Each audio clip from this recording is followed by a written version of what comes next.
बनाबो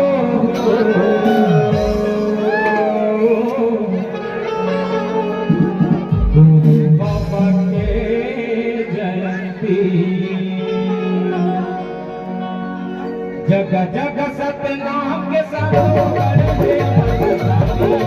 जग जग सतनाम के साधो करे अमर सानी मिल के मनाओ बाबा के जयंती मिल के मनाओ बाबा के जयंती जग जग सतनाम के साधो करे अमर सानी जग जग सतनाम के साधो करे अमर सानी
Thank you.